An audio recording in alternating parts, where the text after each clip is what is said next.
मेरे प्रिय विद्यार्थियों, सोशल मीडिया के इस अध्ययन अध्यापन की कड़ी में मैं डॉक्टर रमेश पुरी, सहायक आचार्य विषय हिंदी, आपका बहुत बहुत स्वागत एवं आभार अभिव्यक्त करता हूँ कि आप मेरे साथ हिंदी के इस ऑनलाइन मंच में जुड़े हुए हो और अपने अध्ययन अध्यापन को एक नई आयाम प्रदान कर रहे हो। आज हम शब्द शक्ति के बारे में अध्ययन करेंगे। इसके अंतर्गत हम शब्द शक्ति का अर्थ एवं परिभाषा तथा शब्द शक्ति के भेद एवं उन भेदों के उपभेदों का अध्ययन करेंगे। शब्द शक्ति का अर्थ है शब्द की अभिव्यंजक शक्ति। शब्द कार्य किसी अर्थ की अभिव्यक्ति तथा उसका बोध कराना होता है। अर्थात हम जो भी शब्द को देखते हैं, पढ़ते हैं, सुनते हैं, उसका किसी न किसी अर्थ को वो अभिव्यक्त करता है या उसका बोध कराता है। इस प्रकार शब्द व अर्थ का अभिन्न संबंध होता है। शब्द एवं अर्थ का संबंध ही शब्द शक्ति है। अर्थात शब्द के निहित, अंतर्गत निहित वह सामर्थ्य जो हो अर्थ के विविधता को या अर्थ के उत्कर्ष को या अर्थ की बलशीलता का अवबोध करवाने में सक्षम होता है। शब्द की वही शक्ति या वही सामर्थ्य हम शब्द शक्ति कहलाती है। शब्द एवं अर्थ के संबंध को शब्द शक्ति कहते हैं। हम शब्द शक्ति की परिभाषा इस प्रकार भी जान सकते हैं।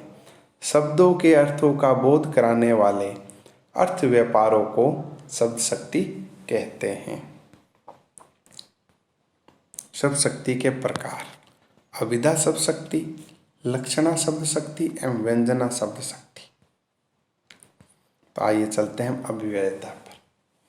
शब्द को सुनने अथवा पढ़ने के पश्चात पाठक या श्रोता को शब्द का जो लोक प्रसिद्ध अर्थ तत्क्षण अर्थात पश्चात अर्थ शब्द को सुनने के तत्पश्चात तुरंत ही जो अर्थ उनको ज्ञात होता है, वह अर्थ शब्द की जिस सीमा द्वारा मालूम होता है, जिस बल द्वारा मालूम होता है, उसे अभिधा शब्द शक्ति कहते हैं।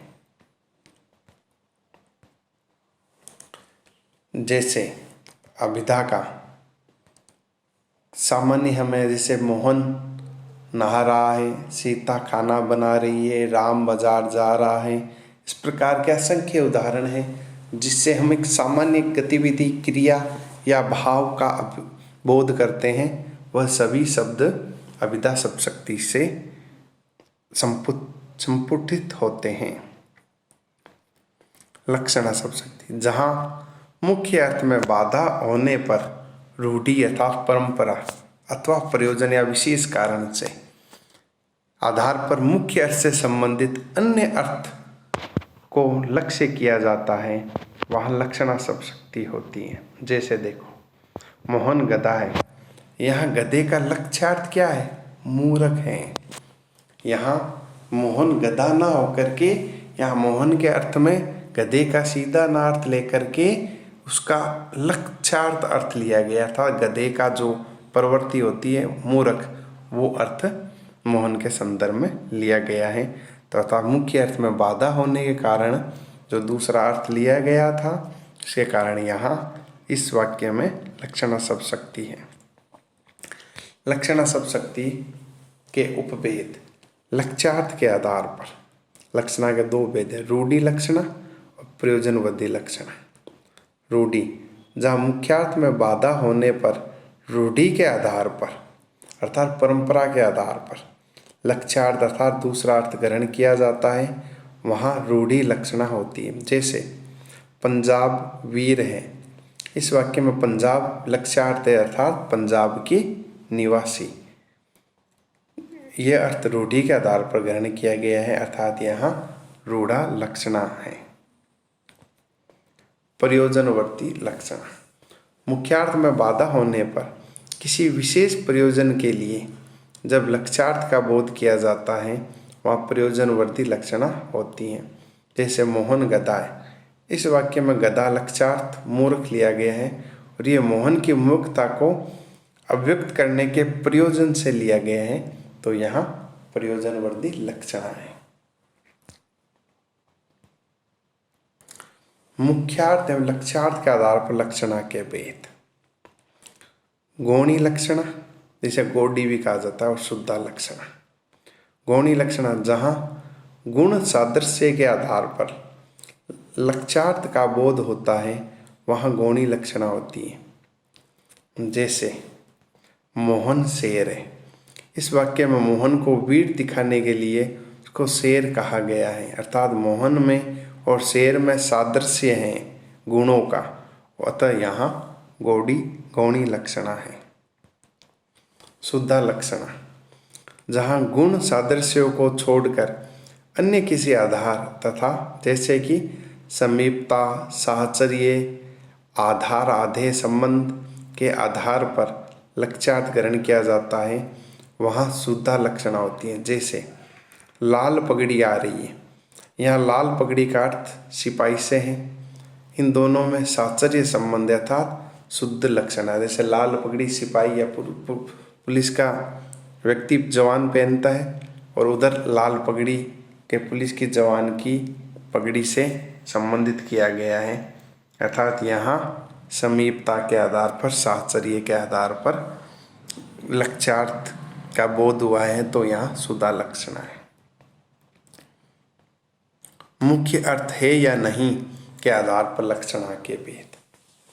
लक्ष्यार्थ के कारण मुख्यार्थ पूरी तरह समाप्त हो गया है या बना हुआ है, इसके आधार पर लक्षणा के दो भेद है। अर्थात जब हम किसी शब्द का मुख्य अर्थ ना लेकर लक्ष्यार्थ अर्थ लेते हैं, तो उसमें मुख्य अर्थ बना हुआ है या पूरी तरह समाप्त हो गया के आधार पर दो भागों में बांटते हैं, उपादान लक्षणा एवं लक्षण लक्षणा। उपादान लक्षणा, जहाँ मुख्यार्थ बना रहता है तथा लक्ष्यार्थ का बोध मुख्यार्थ के साथ ही होता है, वहाँ उपादान लक्षणा होती है। जैसे लाल पगड़ी आ रही है, इसमें लाल पगड़ी आ रही है और लाल पगड़ी पहने हुए सिपाही भी आ रहा है, अर्थात यहाँ मैंने गलती से जा रहा लिख दिया, आ रहा है, तो लाल पगड़ी और लाल पगड़ी का जो मुख्यार्थ है दोनों साथ साथ हैं, तो यहाँ उपादान लक्षणा है। यहाँ मुख्यार्थ है लाल पगड़ी के साथ साथ लक्ष्यार्थ है सिपाही, दोनों का बोध हो रहा है, अर्थात यहाँ उपादान लक्षणा है। लक्षण लक्षणा, इसमें मुख्यार्थ पूरी तरह समाप्त हो जाता है तभी लक्ष्यार्थ का बोध है। जैसे मोहन गधा है, यहाँ गया लिख दिया, सॉरी यहाँ गधा होगा, यहाँ गधे का मुख्य अर्थ समाप्त हो गया और लक्ष्यार्थ अर्थात मूर्ख ही लिया गया है, अर्थात यहाँ पर लक्षण लक्षण है।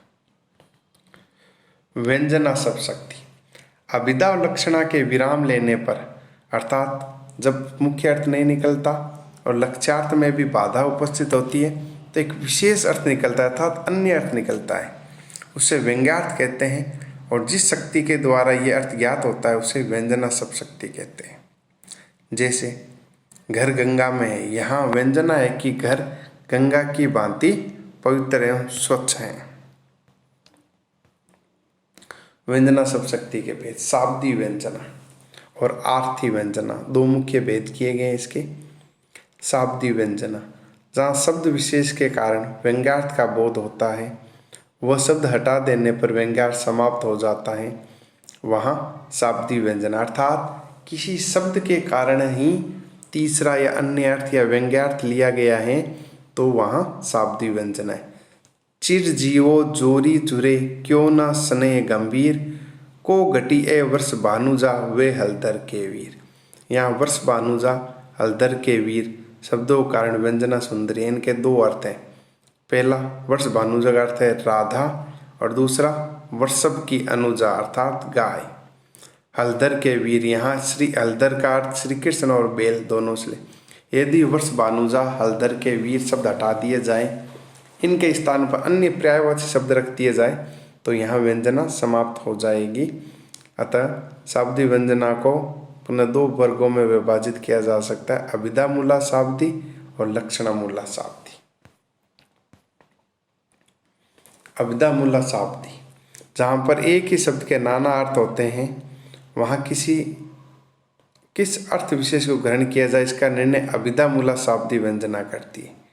यह ध्यान देने योग्य बात है कि अभिधा मूला शाब्दी व्यंजना में शब्द का पर्याय रख देने से व्यंजना का लोप हो जाता है तथा व्यंग्यार्थ का बोध मुख्यार्थ के माध्यम से होता है। जैसे सोहत नाग नामद बिना तान बिना नहीं राग। यहाँ पर नाग और राग दोनों शब्द अनेकार्थी हैं, परंतु वियोग के कारण इनका अर्थ नियंत्रित कर दिया गया है, इसलिए यहाँ पर नाग का अर्थ हाथी और राग का अर्थ रागिनी है। अब यदि यहाँ नाग का पर्यायवाची भुजंग रख दिया जाए तो व्यंग्यार्थी हो जाएगा। लक्षणामूला शाब्दी, जहाँ किसी शब्द के लाक्षणिक अर्थ से उसके व्यंग्यार्थ पर पहुँचा जाए और शब्द का पर्याय रख देने से व्यंजना का लोप हो जाए, वहाँ लक्षणामूला शाब्दी व्यंजना होती हैं। जैसे आप तो नीरे वैशाख नंदन हैं, यहाँ वैशाख नंदन व्यंग्यार्थ पर पहुँचना होता है। लक्षण है मूर्खता। अब यदि यहाँ वैशाख नंदन शब्द बदल दिया जाए तो व्यंजना का लोप हो जाए, परंतु गधा रख देने से लक्षणामूला शाब्दी व्यंजना तो चरितार्थ नहीं रहेगी। अब इसका दूसरा भेद है आर्थी व्यंजना। हमने अब तक शाब्दी व्यंजना देखी जहाँ शब्द के माध्यम से व्यंग्यार्थ या तीसरा अर्थ होता है। उसके दो भेद थे, अभिधा मूला और लक्षणामूला। दूसरा आर्थी व्यंजना, जब व्यंजना किसी शब्द पर आधारित ना होकर अर्थ पर आधारित होती है तब वहाँ आर्थी व्यंजना होती है, अर्थात शब्द को बदल दे तो भी उसके व्यंग्यार्थ या तीसरे अर्थ में कोई बाधा उपस्थित नहीं होती है। जैसे आंचल में है दूध और आंखों में पानी, या नीचे वाली पंक्ति से नारी के दो गुणों की व्यंजना होती है, उसका ममत्व भाव एवं कष्ट सहने की क्षमता। ये व्यंग्यार्थ किसी शब्द के कारण है, अतः आर्थी व्यंजना है। ये व्यंजना तीन प्रकार की होती है, अभिधा मूला, लक्षणामूला और व्यंजनामूला आर्थी। एक अन्य आधार पर व्यंजना के तीन भेद किए जाते हैं, वस्तु व्यंजना, अलंकार व्यंजना और रस व्यंजना। धन्यवाद। हमने आज सब शक्ति के बारे में अध्ययन किया। मैं समझता हूँ आपने इसका अवबोध किया होगा। इसी के साथ ही पुनः आपका दिल की असीम गहराइयों से आभार एवं अभिनंदन।